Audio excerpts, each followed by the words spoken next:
Exercise 6.5 का question number 19 है। हमें यहाँ पर सिद्ध करना है दिए गए वृत्त के अंतर्गत सभी आयतों में वर्ग का क्षेत्रफल उच्चतम होता है। अर्थात हम समझ सकते हैं आयत एक ऐसा वर्ग है जिसकी प्रत्येक भुजा बराबर लंबाई की हो जाती है। अर्थात जिस आयत की लंबाई एवं चौड़ाई समान हो जाए उस आयत को वर्ग कहा जाता है। तो अर्थात हमें क्या प्रूव करना है, आयत की लंबाई एवं चौड़ाई को समान प्रूव करना है। कब? जब उसका क्षेत्रफल मैक्सिमम होना चाहिए। तो यहां पर सबसे पहले यह निर्धारित करें अपना फलन कौन सी राशि है जिसका हमें अवकलन करना है, अर्थात जिसको हमें मिनिमाइज या मैक्सिमाइज करना है, जिसको उच्चतम या न्यूनतम करना है। तो देखिए यहाँ पर फलन है आयत का क्षेत्रफल, एरिया ऑफ ए रेक्टेंगल। तो क्षेत्रफल के लिए हमें लंबाई और चौड़ाई की आवश्यकता होगी। तो सबसे पहले तो उस वृत्त की रेडियस चाहिए जो हमें दिया गया है अर्थात वो एक स्थिर राशि होगी यहाँ पर जो विलोपन के काम आएगी। तो सबसे पहले मान लेते हैं, माना दिए गए वृत्त की त्रिज्या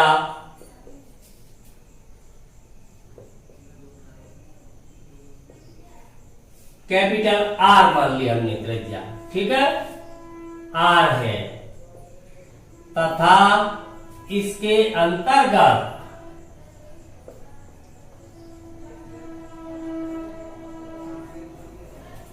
निर्मित जो वृत्त के अंतर्गत बनाया गया है आयत की लंबाई एवं चौड़ाई क्रमशः x एवं y है। क्लियर?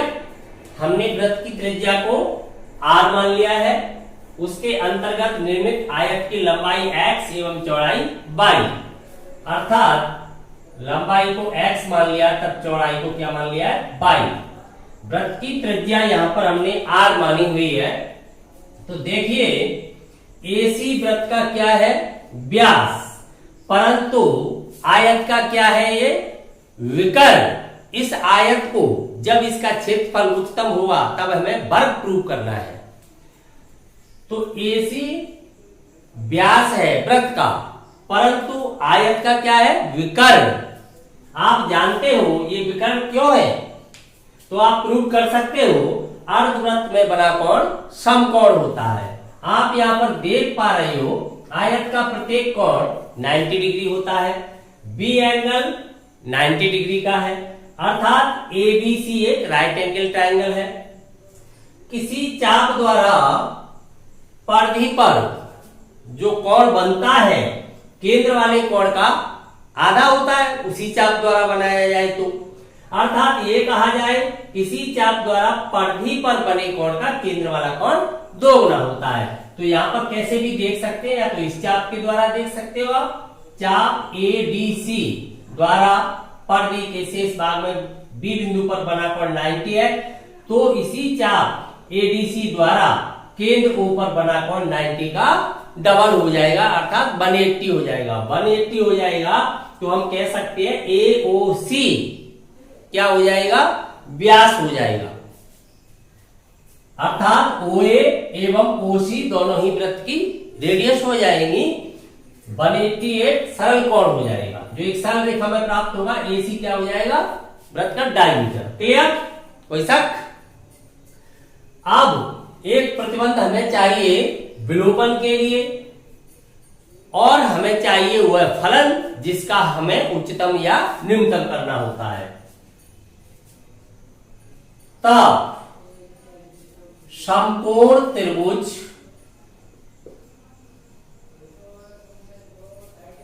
ABC में देखिए पाइथागोरस प्रमेय से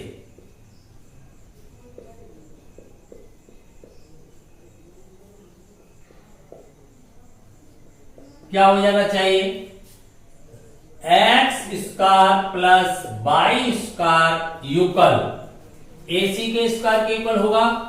ये भी रेडियस हो गई है, यहां भी ये भी रेडियस हो गई है, अर्थात कितना हो गया, 2r के बराबर हो गया। तो देखिए कितना हो जाएगा, 2r स्क्वायर एम्प्लाइज। यहां से हमें एलिमिनेशन करने के लिए प्रतिबंध फाइंड होगा, y इक्वल हो जाएगा √4r square minus X square. Clear, उधर ट्रांसफर कर देंगे, ये फाइंड हो जाएगा इक्वेशन 1। तथा आयत का क्षेत्रफल, यही अपना फलन है, क्षेत्रफल function of x and y, द्विचरीय फलन प्राप्त हो रहा है। क्या होता है, क्षेत्रफल लंबाई गुणा चौड़ाई, x इंटू वाई। अब हमें आकलन करना है, तो आकलन करने के लिए हमें एक चरीय फलन बनाना होगा इसे। तो कहां से विलोपन करें, इक्वेशन फर्स्ट से, x का विलोपन करें अथवा y का विलोपन करें। तो फंक्शन ऑफ क्या हो जाएगा, ये x एक चरीय फलन हो जाएगा, y की वैल्यू यहां पर रखेंगे √4r square minus X square. Clear, squaring on both side, दोनों ओर वर्ग कर देते हैं, इसको एक नया फलन मान लेते हैं gx। किसी भी घात, जैसे यहां पर फलन की घात f की क्या हो जाएगी, 2, वर्ग करने पर, तो इसको हमने नया नाम दे दिया, क्यों, परिवर्तन पर कोई प्रभाव नहीं पड़ता। तो देखें यहां पर ये हो जाएगा x square into 4r square minus X square, यहां से वर्गमूल हट जाएगा। क्लियर, आकलन इससे सरलता से किया जा सकता है। यहां पर हमने ये मान रखा है, माना फंक्शन ऑफ x का whole square equal g of x, एक नया फलन नाम दे दिया इसे। अब डिफरेंशिएट करेंगे, तो डिफरेंशिएट करने से पहले आप इसको मल्टीप्लाई करा लें, फर्स्ट सेकंड लगाओगे, लेबनिज नियम लगाओगे, उससे पहले सॉल्व हो जाएगा, सरलता से भी सॉल्व हो जाएगा। तो इसलिए हमें क्या कर लेना चाहिए, अलग अलग मल्टीप्लाई करके तोड़ लेना चाहिए। तो ये हो जाएगा 4r square X square minus X की पावर कितनी हो जाएगी, 4। क्लियर, अब डिफरेंशिएट करना चाहिए, differentiate with respect to x, g dash at x equal 4r square, कैसी राशि है, कांस्टेंट, अचर राशि है, क्योंकि हमें वृत्त दिया गया है, वृत्त हमें दिया गया है, इसलिए वृत्त की त्रिज्या कैसी राशि मानी जाएगी, कांस्टेंट। तो ये 4r स्क्वायर कांस्टेंट रहेगा, यहां पर x स्क्वायर का क्या हो जाएगा, 2x इंटू 2x माइनस इसका हो जाएगा 4x क्यूब। क्लियर, अब देखिए आगे इसमें से कॉमन आ रहा है, 4 भी कॉमन आ रहा है, x भी कॉमन आ रहा है, तो 4x को कॉमन ले लिया, तब यहां पर क्या बचेगा, 2r स्क्वायर, यहां पर बचता है 2r स्क्वायर माइनस यहां पर x square. Clear, 4 critical points, क्रांतिक बिंदुओं को ज्ञात करें। g dash at x equal 0, 4x 2r square minus X square equal 0। यहां से हमें x इक्वल 0 फाइंड होगा, एंड x इक्वल क्या फाइंड होगा, √2r, इससे फाइंड होगा x इक्वल √2r, इससे फाइंड होगा x इक्वल 0, परंतु x इक्वल 0 संभव नहीं है, x इक्वल 0 अर्थात हमने आयत की लंबाई शून्य कर दी, तब आयत प्राप्त ही नहीं होगा। तो यहां पर हम लिखेंगे क्योंकि x इज नॉट इक्वल 0, इसलिए x इक्वल √2r। अब हमें जांच करनी है x इक्वल √2r पर जो अपनी राशि है क्षेत्रफल क्या उच्चतम है, इसके लिए हमें अवकलज परीक्षण लगाना होगा। तो यहां पर द्वितीय अवकलज आसान है, सेकंड डेरिवेटिव आसानी से फाइंड किया जा सकता है। उन्हें हम सेकंड डेरिवेटिव करेंगे, उन्हें g डबल डैश x, देखिए ये आपका फर्स्ट डेरिवेटिव है, सेकंड करते हैं इसका, तब ये हो जाएगा आपका 4r स्क्वायर, 4 मल्टीप्लाई करेगा 2 से 8r स्क्वायर रह जाएगा, 8r स्क्वायर x का हो जाएगा 1, यहां से करेंगे तो कितना हो जाएगा माइनस का 12, देखिए 12x स्क्वायर, क्लियर, ये फाइंड हो जाएगा। अब x इक्वल अंडर 2r, बिंदु लगाए इसमें, तो क्या फाइंड होगा 8r स्क्वायर माइनस 12, यहां लगाएंगे अंडर 2r, क्या चल रहा है इसका होल स्क्वायर, इसका चल रहा है होल स्क्वायर, फाइंड करें 8r स्क्वायर, देखिए यहां पर कितना हो गया है 2 हो जाएगा, 12 दूनी 24 r स्क्वायर, क्या फाइंड हुआ हमें माइनस का 16 r स्क्वायर, नेगेटिव फाइंड हुआ, r त्रिज्या है, ये कभी ऋणात्मक हो नहीं सकती है, इज लेस देन 0, क्लियर, तो कैसा हो गया मैक्सिमम। अतः हम कह सकते हैं जो लंबाई है अंडर 2r, इस लंबाई पर आयत का क्षेत्रफल है वो उच्चतम प्राप्त होता है। तब हम क्या फाइंड करें चौड़ाई, तो समीकरण 1 से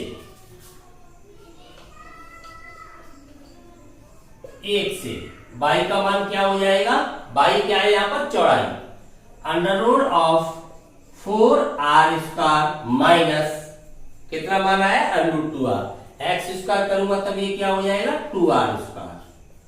देखो क्या फाइंड हुआ y की वैल्यू, तो y की वैल्यू हमें फाइंड हो रही है यहां से under root of 2r square implies y equal find हो रहा है अंडर 2r। हम देख पा रहे हैं x एवं y की वैल्यू इक्वल फाइंड हो रही है, अर्थात लंबाई और चौड़ाई समान हो जाती है। इससे हम कह सकते हैं वृत्त एक आयत है, अर्थात अधिकतम क्षेत्रफल वाला वृत्त है, अधिकतम क्षेत्रफल वाला आयत है, वो क्या बन गया है एक वर्ग बन गया है, क्लियर। अतः उच्चतम क्षेत्रफल वाला आयत एक वर्ग है, क्लियर, यही हमें प्रूव करना था। समझ में आ गया। एक बात फिर ध्यान देंगे, हमें वृत्त दिया गया था, हमने उसकी त्रिज्या कैपिटल R मान रखी है, इसके अंतर्गत एक आयत जिसकी लंबाई और चौड़ाई x एवं y मान ली, तब समकोण त्रिभुज एबीसी के अंतर्गत पाइथागोरस प्रमेय से एक प्रतिबंध प्राप्त किया। इसके बाद हमने अपना फलन चूज किया, फलन क्या है आयत का क्षेत्रफल, जिसे हमें उच्चतम करना है। क्षेत्रफल क्या होता है लंबाई गुणा चौड़ाई, ये फलन द्विचरी है। प्रतिबंध 1 से हमने y को एलिमिनेट कर दिया, एलिमिनेट करने के बाद मोनोवेरिएबल फंक्शन हो गया, एक चरी फलन हो गया। फिर हमने सरलता के लिए क्या कर लिया वर्ग कर लिया, वर्ग से वर्गमूल समाप्त हो गया, इसे एक नए फलन का नाम दे दिया g(x) मान लिया। उसके बाद हमने अवकलन किया, क्रिटिकल पॉइंट्स फाइंड किए, क्रिटिकल पॉइंट फाइंड करके हमने पता लगाया x equal under to r पर जो अपना फलन है वो कैसा मान रखता है उच्चतम। तब उच्चतम वाली कंडीशन पर हमने x के द्वारा समीकरण 1 का प्रयोग करते हुए y का मान फाइंड किया। हम देख रहे हैं x एवं y की वैल्यू यूकल आ रही है, इसलिए हम कह सकते हैं ऐसा आयत जिसकी लंबाई और चौड़ाई बराबर है एक वर्ग हो जाता है, क्लियर, कोई शक।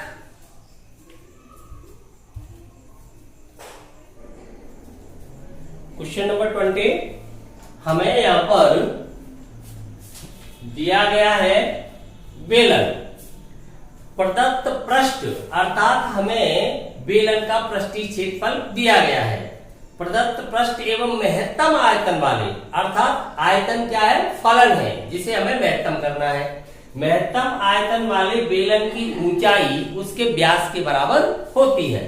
अर्थात अगर किसी बेलन का पृष्ठीय क्षेत्रफल दिया जाए तब उसका आयतन महत्तम होगा यदि उसकी ऊंचाई को उसके व्यास के बराबर रखा जाए। क्लियर? तो हमें सबसे पहले विमाएं माननी होंगी, तो मान लेते हैं, माना बेलन की ऊंचाई h, त्रिज्या r, पृष्ठीय क्षेत्रफल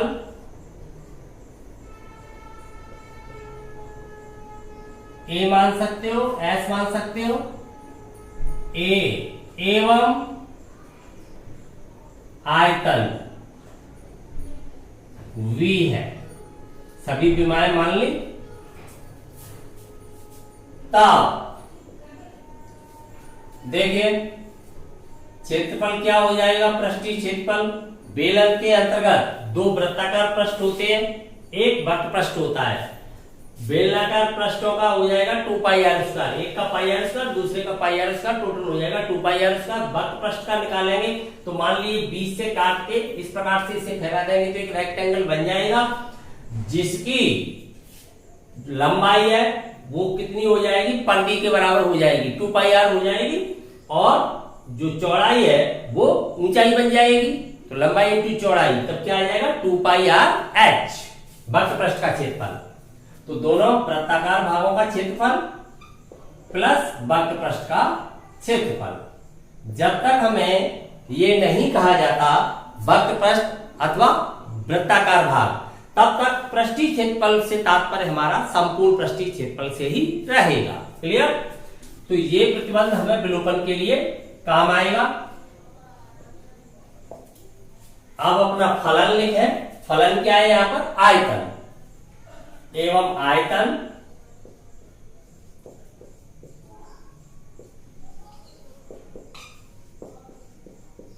हमने पहले ही स्पष्ट कर दिया है। आयतन को v माना है, पृष्ठीय क्षेत्रफल को a माना है।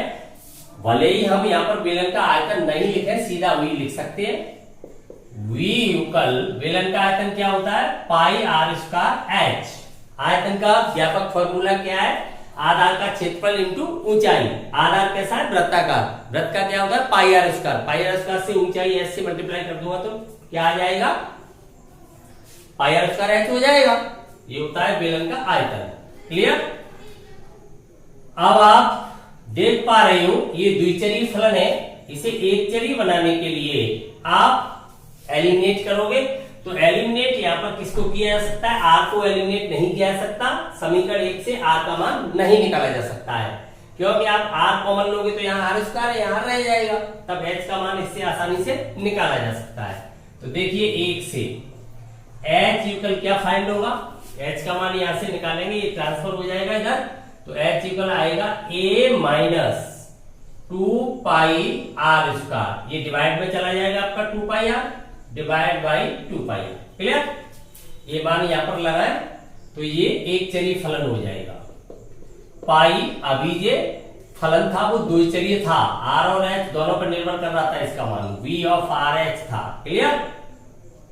v ऑफ आर एच था। अब v ऑफ आर रह गया पाई आर स्क्वायर, एच की value a minus 2 pi are square divide by 2 pi R. ठीक, आगे बढ़े। v ऑफ r इक्वल, देखिए यहां पर पाई से पाई लेफ्ट हो जाएगा, एक r की पावर कम हो जाएगी तो यहां पर क्या बचेगा r, यहां पर बचेगा 2, r बाई 2 से अंदर मल्टीप्लाई कर दूंगा तो a by 2 r minus r by 2 से मल्टीप्लाई होगा, यहां से 2 लेफ्ट हो जाएगा, ये पाई बचेगा यहां पर, तो कितना बचेगा, एक r मल्टीप्लाई कर रहा है तब ये पाई r क्यूब हो जाएगा। अब डिफरेंशिएट करें, differentiate with respect to r, r के सापेक्ष v डैश ऑफ r देखिए r का हो जाएगा यहाँ पर 1, तो केवल a/2 रह जाएगा, माइनस a यहाँ पर क्या है, प्रदत्त है वो राशि कैसी रहेगी, कांस्टेंट, अर्थात हमें पृष्ठीय क्षेत्रफल दिया गया है तो ये कैसा है, कांस्टेंट है, माइनस ये हो जाएगा 3 पाई r स्क्वायर। क्लियर। अब 4 क्रिटिकल पॉइंट्स फाइंड करें।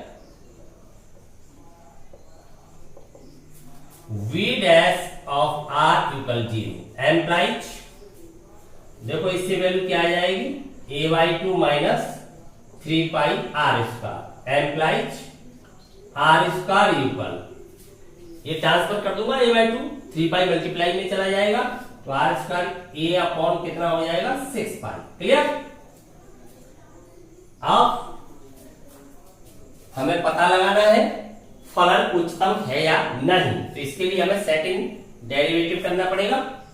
पुनः सेकंड डेरिवेटिव टेस्ट लगाने के लिए v double dash of r find करें, ये तो 0 हो जाएगा, कांस्टेंट है, यहां पर हो जाएगा माइनस का 6 पाई r। अब अपने पास जो पॉइंट है वो यहां पर रखेंगे तो r की वैल्यू क्या आएगी, under root of a upon 6 pi. Clear.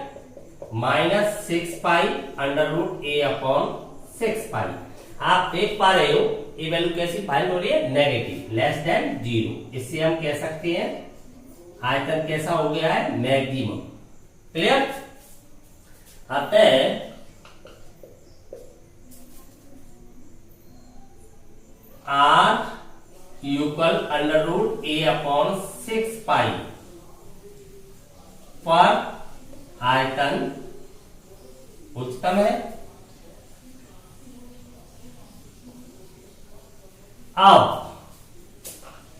हमें जो संबंध फाइंड करना है r और h के अंतर्गत फाइंड करना है, तो हम इक्वेशन 1 का प्रयोग करेंगे, क्योंकि हमने प्रमाणित कर दिया है r इक्वल इतने पर जो अपना फलन है आयतन वो कैसा है, उच्चतम है।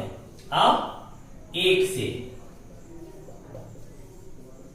मान लगाए आप 1 के अंतर्गत a को एलिमिनेट करें, r और h में संबंध फाइंड करना है। a की वैल्यू क्या आएगी, यहां से 6 पाई r स्क्वायर, 6 पाई r स्क्वायर इक्वल, क्योंकि हमें पता है इस प्रतिबंध पर आयतन कैसा है, उच्चतम है। इधर देखिए 2 पाई r स्क्वायर प्लस 2 पाई RH, इधर क्या बचेगा आपका 4 पाई r स्क्वायर इक्वल 2 पाई RH।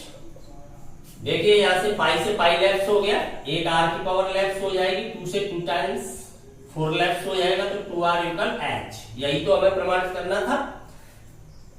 ऐसे भी कह सकते हैं h इक्वल 2r। क्लियर। अतः सिद्ध होता है दिए गए पृष्ठीय क्षेत्रफल वाले बेलन का आयतन महत्तम होगा यदि उसकी ऊंचाई उसके व्यास के बराबर होगी। कोई शक?